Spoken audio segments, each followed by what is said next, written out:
When you struggle with emotion regulation and prioritizing things, you can feel silly of like, why am I paralyzed by like trying to figure out where me and my partner are going to go to dinner tonight? Some part of that may be like the urgency that you feel of like, I have to make this decision right now. What if I pick a bad restaurant?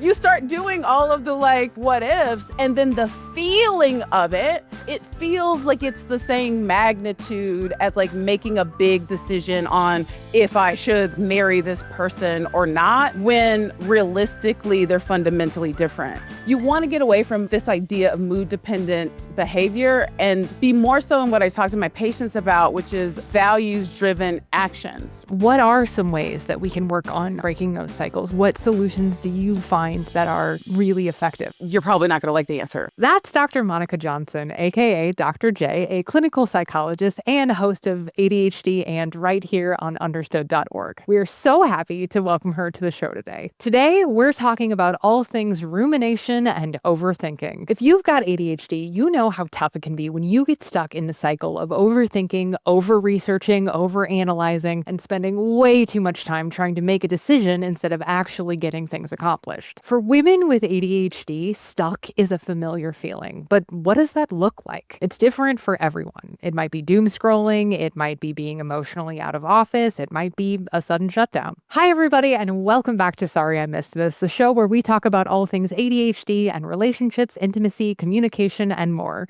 It's me, your host, Kate Osborne. I'm going to be so honest with you, dear listener. I really pushed for an episode on rumination and overthinking because I personally had no idea how much rumination and overthinking became a way for me to cope with the symptoms and struggles of my ADHD. When I finally went to therapy to start unpacking all of the different ways that ADHD was impacting me on a day-to-day basis, I realized that a lot of what I was dealing with wasn't even related to ADHD at all. It was related to rumination. It was related to these cycles of overthought and overanalyzing and overcomplicating things over and over and over and over again. And what I would do is I would fill the time when I would be feeling anxiety or boredom or self-doubt or self-esteem issues, and I would fill it with these rounds and rounds of overthinking and rumination. It really impacted my ability to thrive and to make decisions and to even be confident in the decisions that I was making. And so when I found out that rumination and overthinking is really common in women with ADHD, I got curious and I wanted to learn why and what could we do about it. And since I learned to recognize those cycles of overthinking, when I started really naming all of the places in my life when I was ruminating instead of acting or instead of taking active steps to improve my situation, it really made me aware of how much it was happening, how often it was happening, and I had to learn how to break the cycle. And so I am so excited to be having this wonderful conversation today with Dr. J. She is a fellow podcast host here on Understood. She is brilliant. We have such a great conversation. I'm really excited to bring it to you. Before we begin, I also wanted to mention Understood.org's new tool, ADHD Unstuck. ADHD Unstuck is a free self-guided activity designed by women with ADHD for women with ADHD that meets you where you are with personalized action plans to help you boost your mood on your terms. There's no pressure, there's no appointments, and no big life overhauls required. ADHD Unstuck gives you small, doable steps forward. It's built around your brain, your needs, and your version of stuck. And the best part is that it takes just 10 minutes to start feeling more like yourself. We talk about it a little bit in this episode, but we'll also link to it in the show notes and the description below.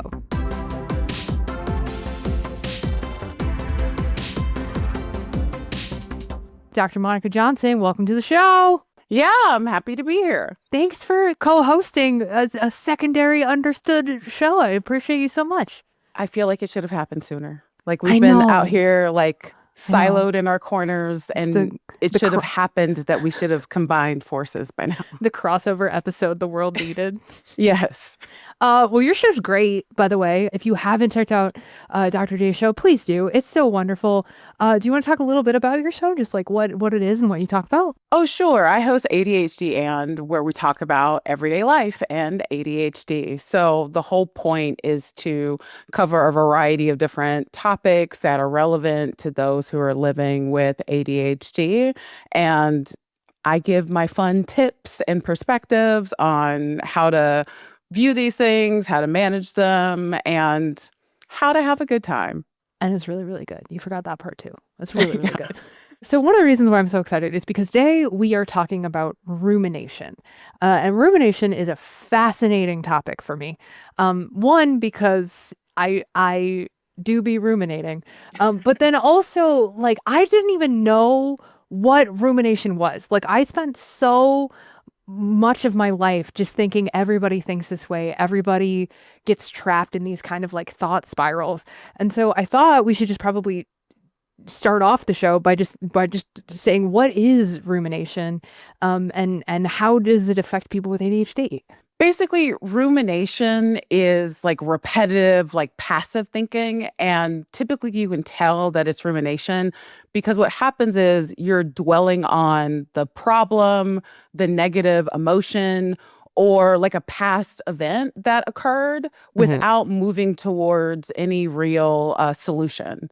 So this is why we have this like concept of like rumination is like being a hamster in a wheel. Like you're spinning, but you're not going anywhere. Yeah. So just to give some examples, if you're the type of person to ruminate about like past conversations that you've had, and I want to be clear, none of this is like ADHD specific. Anyone can like ruminate. I've definitely been awkward socially and then ruminated about the thing I said or didn't say, or like, why did my body do that? Like that's rumination. So worrying about something you could have done differently, or another popular thing is like what if scenarios. So like, what if this and what if that? And it's like, yeah, what if? Like there's 1,000 what ifs in any sort of situation. So like if you catch yourself in those sorts of patterns, that's typically rumination, which is very different from like when you're actually like researching something or like engaging in any sort of like productive thought. Okay. So immediately I've been attacked on my own show. So I know that for me, I create a sense of safety around decision makings in knowing that I have researched enough. Now, what enough is or is not is, that can be up for debate. But the sense of I really want to make sure that I've thought things through. I really want to make sure that I am making the most informed choice. And so that feels like a slippery slope into rumination, or at least it can be, it right? can, because my first question that comes up in my head is, how are you defining those things? Yeah. Right? Like when you say, oh, I'm going to make the like most sound decision, or like, it's like, okay, but how is that defined? Like based on like the circumstance that we're trying to make a decision around.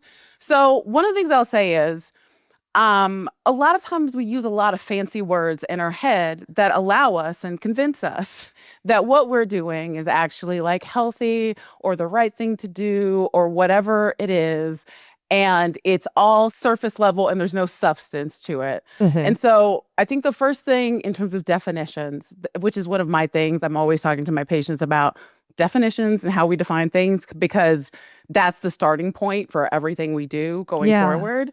So like when you are actually researching or engaging in decision making, one of the biggest contrasts and how you can tell like rumination from productive thought is it's active and like goal directed.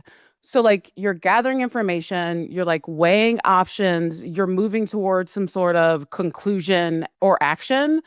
And so there's a feeling of progress, even if that progress may be like slow. So one of the key differences is that productive thinking has an endpoint, or it generates like a new insight versus you always circling back to the same thought, the same emotion, and that sort of thing. Now, with ADHD, what makes this complicated is you struggle with hyperfocus. Yeah. And the thing about hyperfocus, it latches onto the loudest thing.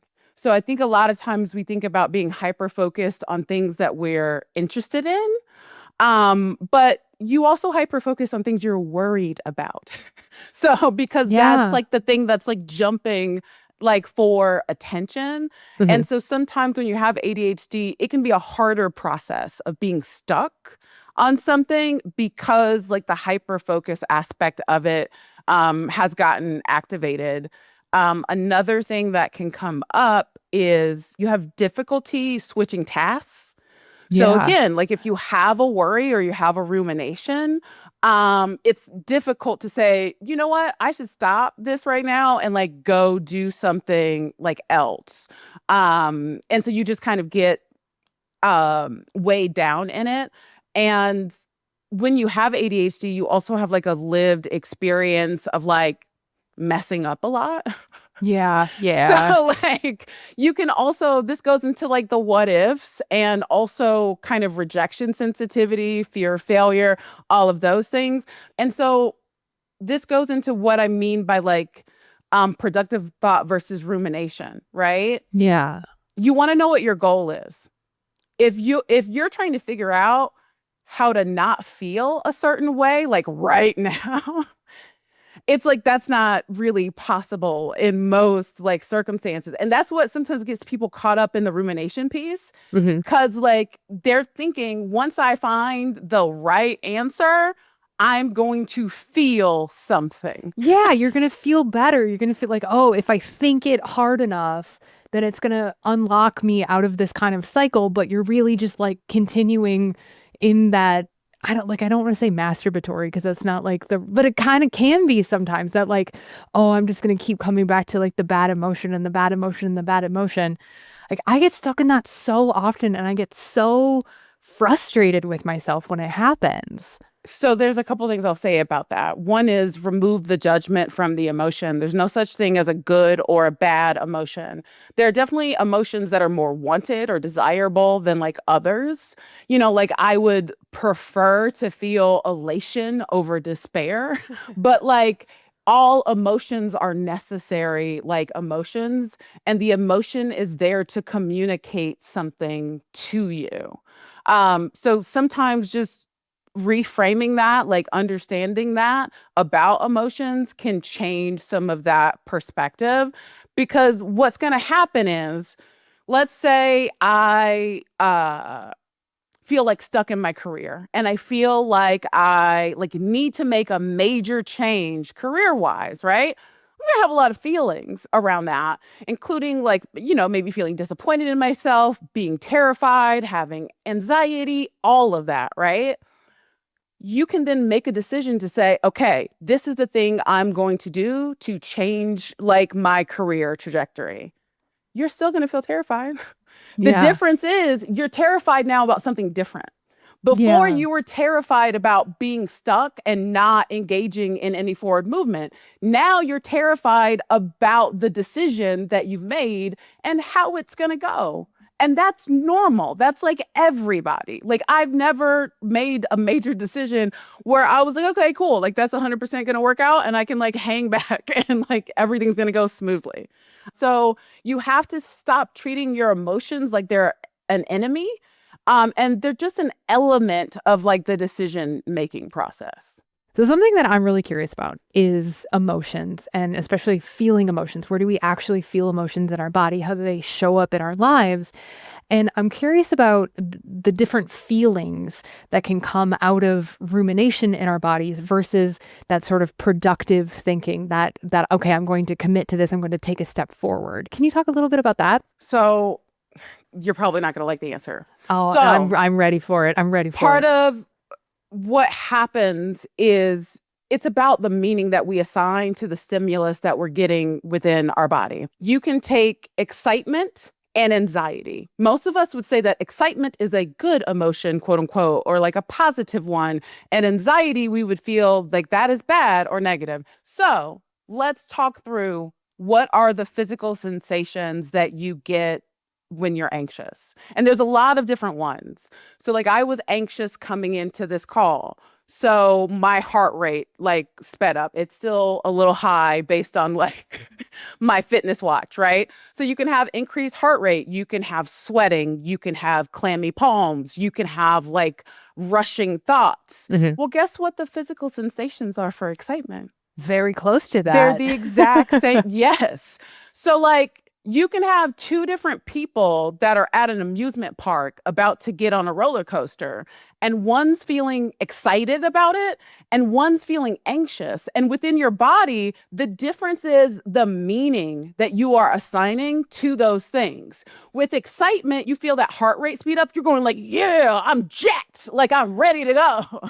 And then with anxiety, you're going, oh my goodness, I'm going to die. Like this is the most terrible thing ever. Oh my God, that's so interesting. Does that mean that we can then say, hey, this is what anxiety feels like, but we can change that narrative? We can say, what if I considered this to be excitement, or what if I considered this to be potential or possibility? Can we sort of teach ourselves to like retrain ourselves, I guess is what I'm asking. Yeah. So I think part of it is like training yourself in terms of the outcome. You don't want your decisions from the day to day to be primarily dictated by mood, because emotions are fickle. Like sometimes I feel things and there really is no reason for me to feel them. I just woke up and I felt them. And so you want to get away from like this idea of mood dependent behavior and be more so in what I talk to my patients about, which is values driven actions. If my goal is to conquer that roller coaster, right? That roller coaster is the thing between me and wherever it is I'm going to go. In some ways, it doesn't matter if you're excited or you're anxious. It's about what you do with that excitement or with that anxiety. So if I know that I'm going to be anxious, I don't like ignore that feeling or like suck it up. It's like, okay, I'm anxious. What do I need to do? Because I'm getting on the roller coaster. And once you start changing that outcome, it will start to like have like a feedback loop into how you are appraising these different experiences that you're having. So sometimes the most direct route doesn't seem like it's the most direct route. I would love to hear more about value-based decisions and what those look like as compared to maybe like an emotional reaction or I don't know, like a judgment-based reaction. For example, I'm an extremely introverted person. I hate talking to people, meeting new people, like all of the things. It just doesn't feel good to me. Like I am very like introverted. And I have a lot of values around people, in terms of like how I want to contribute to society or like, I understand like the value of like having a community. So like I engage in actions that are very counter to like what you would like if I were just like, if it was all about me and like being totally selfish and like not caring if something was healthy or not, I could go be Rapunzel in a tower for a long time. But then I realized like, oh, wait, like there are people that you actually like care about. And there are like these positive benefits of like being in society, so I do opposite action. I hate exercise, like legit hate it. But if you read the research on exercise, it's good for everything. Guess what? It's good for your ADHD. It's good for your depression, your anxiety, your cognition. Like it's good for everything. Yeah. And so like now there are things that used to really be hard for me as like an introverted person that even though I don't like them, even though I hate them, I totally know I can do them. Like I'm going to show up. I'm going to do it. I know internally it's not going to feel that great to me. But I also don't want to limit myself as a human being. That's another value I have. I don't want to limit myself as a human being based on certain labels that could be placed upon me. So one quote that I like is, a whole is not a sum of its parts. So like I can sit here and throw 30 labels on myself that are all true, but what that all adds up to has to do with what I do with those things. That's the magic of like being a human being, like walking around in the world. Okay, so let me ask you this, because this is something that I hear a lot from a lot of people in the ADHD community, which is that I'm trying to decide what to eat for dinner, or I'm trying to decide what house to buy, or if I should change careers, or if I should propose to my partner. And what should I eat for dinner, and should I propose or change careers can oftentimes feel exactly the same weight in our brains. So what do we do about that, Dr. J?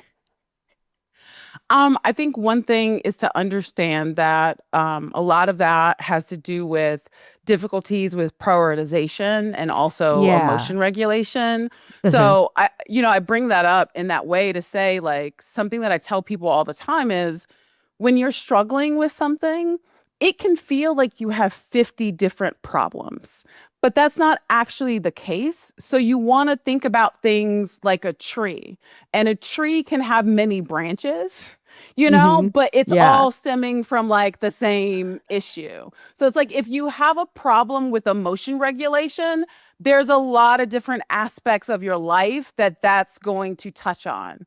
So when you're Yeah. looking at how to approach things, is this a chop down off a branch moment, or is this a hit at the trunk of the tree moment? And I bring that up because you need to have balance in how you manage the different things that are like going on, because you can cut off 1,000 branches, and if you haven't hit the trunk of that tree, they're just going to grow back, and then you're going to feel like you haven't made progress like on something. And so when you struggle with emotion regulation and prioritizing things and all of that, you can feel silly of like, why am I paralyzed by like trying to figure out where me and my partner are going to go to like dinner tonight? Some part of that may be like just the urgency that you feel of like, I have to make this decision right now. And like, what if I pick a bad restaurant? You start doing all of the like what ifs, and then the feeling of it is like it feels like it's the same magnitude as like making a big decision on if I should like marry this person or not, when realistically they're fundamentally different. This is another reason why you want to have a different relationship with your emotions, because emotions are self-serving. They only tell you what will keep them around. Okay. So, like, anxiety is never going to be like, hey, dude, like, just chill out. It's fine. Depression is not going to say, hey, like, let's get up and like take a shower and like go for a walk. So, like, when you feel something, it will trick you into thinking like this means something. And it doesn't. Yeah. It doesn't. It's just an emotion doing like what an emotion does. And I say these types of things because when you talk about like, what do I do? So much of what you do is just like understand what something is and is not. Hmm. Like, I am feeling a lot of anxiety, and that does not necessarily mean that I am making a bad decision or that the decision I made will in somehow ruin my entire life. All it means is like right now I'm anxious about making a decision, and like that's it. Yeah. And sometimes just labeling your experience like makes it smaller. In terms of the rumination, something you can do is like a brain dump. So like Hmm. everything that you're thinking and feeling, you can just like write it down. And this isn't about it being like organized or like you're not trying to do anything right now other than get what's inside outside. If writing things down is a bit of a barrier for you, you can do the same thing with like a voice note, like talk it out. I tell my patients all the time, play the tape through to the end, because as soon as you hear it or you see it, 8 times out of 10, you go, oh, that that doesn't make sense. Yeah. This is not like a thing. So, another common Dr. J quote is when you keep things inside, it is only limited by your imagination. When you bring it into your physical world, it is now bound by physics. And so it will shrink. It's kind of like I'm really into horror movies.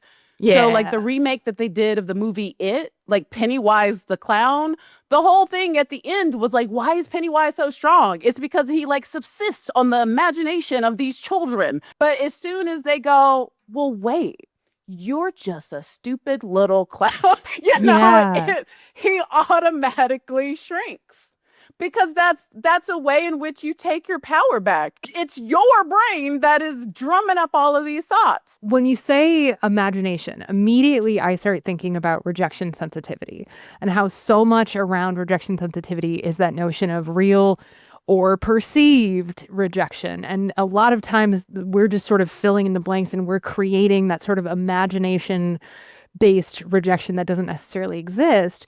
So I feel like if if we're not being super cognizant around the sort of lies and stories and imagination that rejection sensitivity tells us, that'd be really easy to lean into rumination as kind of a solution to those uncomfortable feelings. You know, when you have a lived experience where you have experienced a lot of negative things, especially negative things that relate to an aspect of yourself that you really cannot change, it's not like you're being 1,000% illogical. You likely have been rejected like in the past. Yeah. I think part of it is radically accepting that that's a part of life. And as you continue to build like healthy, supportive communities, that rejection will actually happen less, but it's not going to go away completely. And when people like ruminate about things, another thing that they do is you remove yourself from the equation. You act as though all of these things are going to just happen to me, and I am just going to be a victim of whatever that circumstances is. Be a problem for your problems. Like, why are we acting like, yes, I love that. You're never not going to have a problem in life.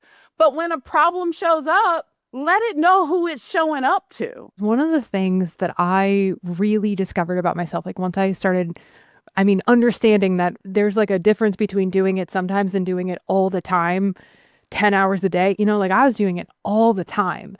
And for me, a lot of the rumination came from the place that I was using it like a worry stone. It was soothing to just come back around and run it through and run it through again and run it through again. And like, okay, am I thinking about this specifically? Am I seeing every facet of the issue and every facet of the problem?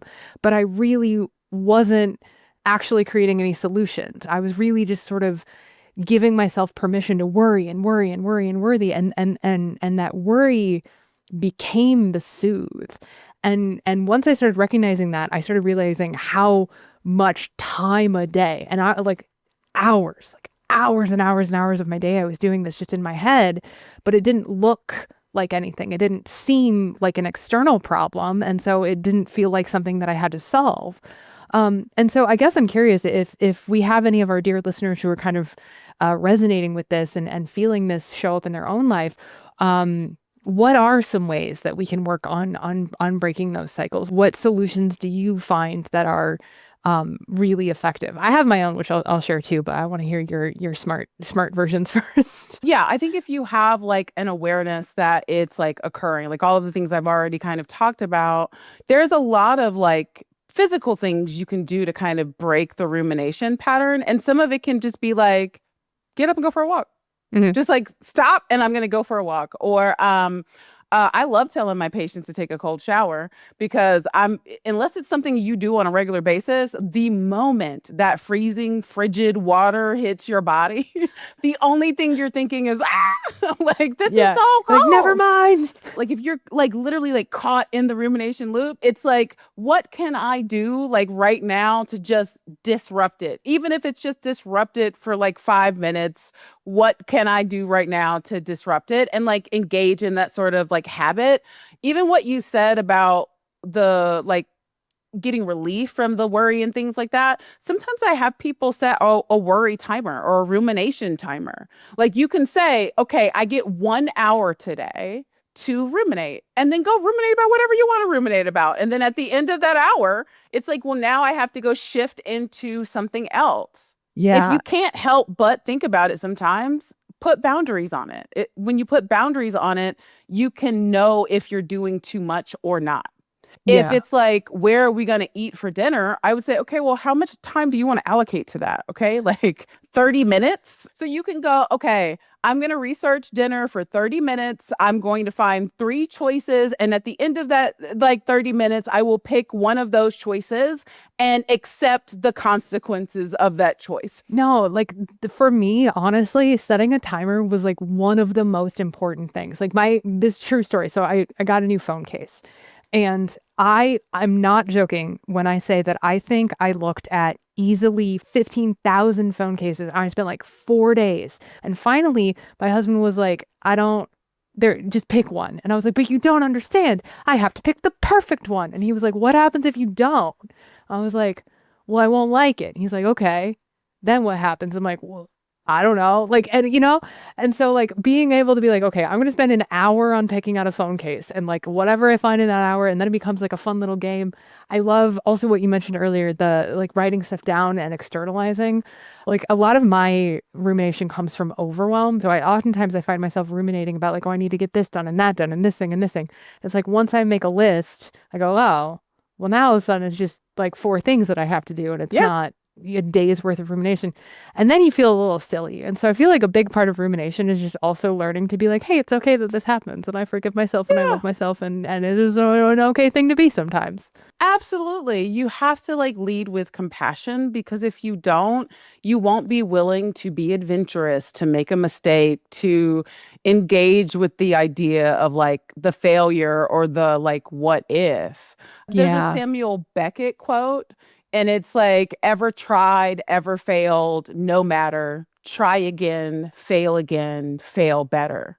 And like each iteration of it is like, I'm getting closer approximation to whatever the ideal system is for me. But you're not going to find that if you're not willing to go on a journey with yourself. And that's one of the saddest things that I see people do, is they cut themselves off from like fully exploring who they are and their full internal experience. And learning to manage your ADHD is a part of that.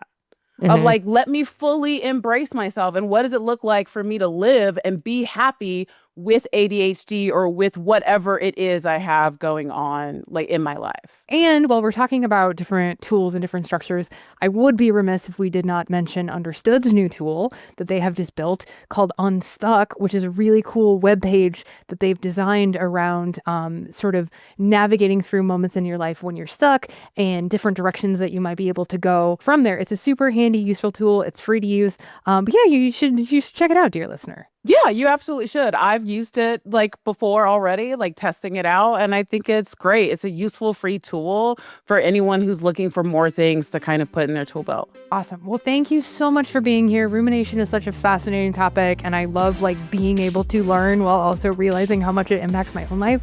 So thank you so much for sharing your knowledge and your expertise. Dear listener, thank you so much for listening to Sorry I Missed This, and we will see you again soon. Yay! End of episode.